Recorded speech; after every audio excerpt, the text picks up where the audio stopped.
I would like to share my reflections on today's day of work after three very interesting conversations with AI agency owners clarifying the offers. And so I'm going to reflect that and hope that you will find the value in that the clients that I've talked to and prospects have seen. So on the first call, we've talked about one solution that can be productized. And on the third call, we've been talking about that as well. One was a solution set up for a retrieval augmented generation agent for a specific industry where a lot of new employees tend to ask their boss, or rather the person that is training them, who has more experience than them, repeated questions. And that's where the rack system came into play. And on the first call, we were talking about how to templatize a system that can be sold to larger corporations for them to gather insights, especially around salary benchmarking. That's what we've been talking about. So I know that a competitor research automation has been working well for a lot of people, selling them to corporations. And I've also had this conversation with that prospect about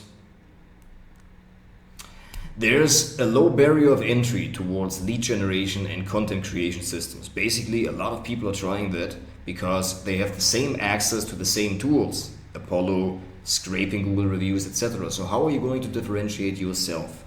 How are you going to compete against people from third world countries who are also trying to get their piece of the AI automation wealth that is about to ensue for all of us? And so how are you going to differentiate yourself, or rather, why would you enter an arena where you have a lot of competitors, where there's a lower barrier of entry? Why not make your existing industry experience the moat, in the sense of like the water canal or the water ring around the castle that you're building for yourself, so that people cannot that easily enter? And so what I told him is, you have deep industry experience, especially in this particular industry that we've been talking about. Yes, the automation seems to be harder, because that was his point, that he said that it seems to be the harder automation. The templatization of that seems to be fairly hard to do. And I told him, well, but that's not bad necessarily, because that also means that it's hard for other people as well. And here's another point that I've been talking to especially on the first and on the third call, to the people that I've been talking to, was that a human in the loop is not necessarily a bad thing. Oftentimes what I see with people who are working on AI automations, that they want to automate the whole entire 100%, 100%, the 100% of the entire process all at once, and want AI to get it perfectly every time repeatedly. And so they get it to the point where it's like 80, 85, 90% there, and then there's a little bit of manual setup.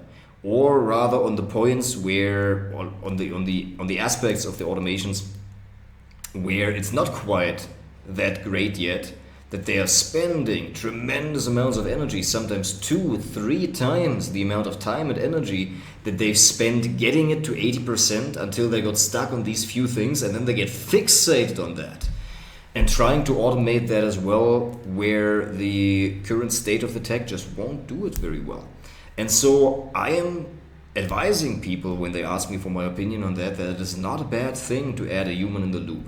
Yes, we are all into AI and we want to automate our process, and in the ideal dream scenario we would just sit back and click a button and then the whole thing would populate. But honestly, this is going to be another 18 to 24 months away, I'd say, for this to be really in that way. And so what are you going to do in the meantime? And I think hiring an assistant is going to be great, especially right now where, because there was another point that we made. He said there are some automations that I can sell for X amount of price and they only take me 4 hours to do, and the price was reasonable for that. Sounded like a very compelling offer, but I also told him, or rather I reflected after the call, I didn't tell him that, but I could have told him, and I will tell him next session, that it's going to take 4 to 5 hours for anybody else as well. Do you think your skill, you're good at automations, but like a lot of other people are too. And so what really differentiates yourself is your industry experience in that Western country where you were born and raised and where you've worked in that industry. Where somebody who just teaches themselves through YouTube tutorials, just like you did, about how to build those workflows, how to do error handling, that's not the most valuable skill set. And that will be taken over by AI soon, where we're seeing it already, where with manners we can generate entire workflows.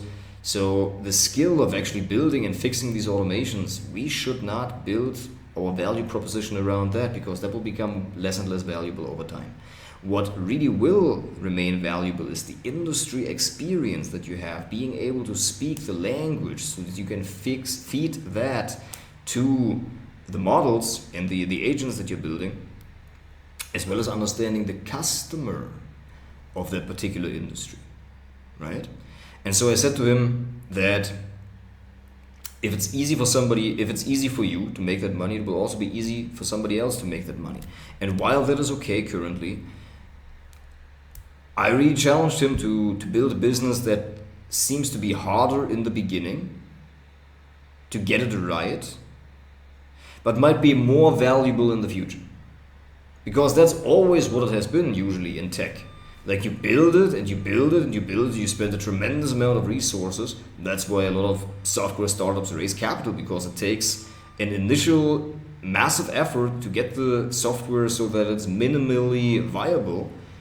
And then you can go and sell it, and then it happens all at once, if it works, right?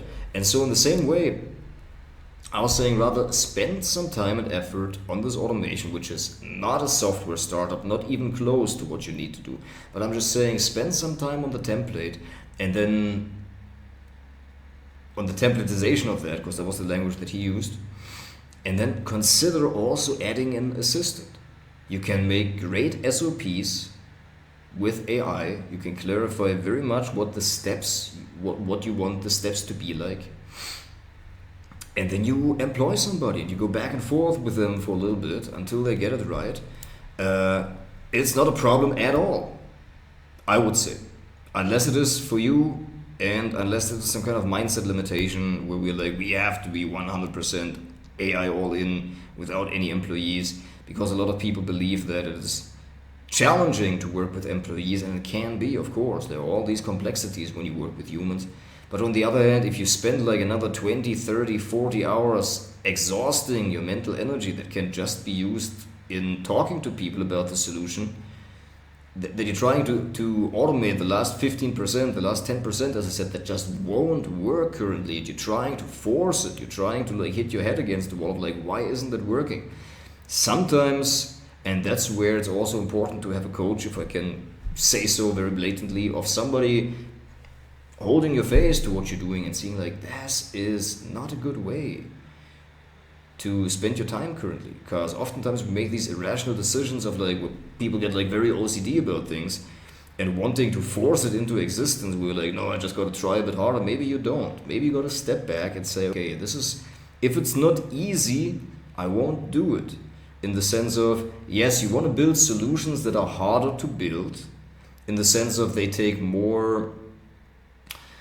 You need your industry experience in order to build them. It's not so easy for somebody else to just build that with publicly available information. It's good to be needing the insider information for that. But then, and that's at least what I figured works well for me, if it's not easy, then I won't push. Whether it's vibe coding a website where I'm like, okay, the one very functionality that I wanted there, it just wouldn't work after like 5 or 6 attempts, and I'm like, all right, it's good enough the way that it is. It will catch up in 6 months, and that sounds like so far ahead, but frankly, the last 6 months have passed, and the next 6 months will also pass, and you're just gonna focus on whatever you're gonna do, because 6 months is not that much, and the technology is catching up quickly, and it will be able to deliver the things that you want it to deliver. And so what I'm saying here is, consider adding a human in the loop. Don't force the last 15% if they don't work. And smile and talk to people. That's very important. Sell the solutions that you got instead of learning to build more and more automations. Because a lot of people get make.com certifications before they've actually sold anything, and then it's kind of like going to university, right? So like you learn all of these things theoretically, then you forget them again. Then you go get thrown into the real life.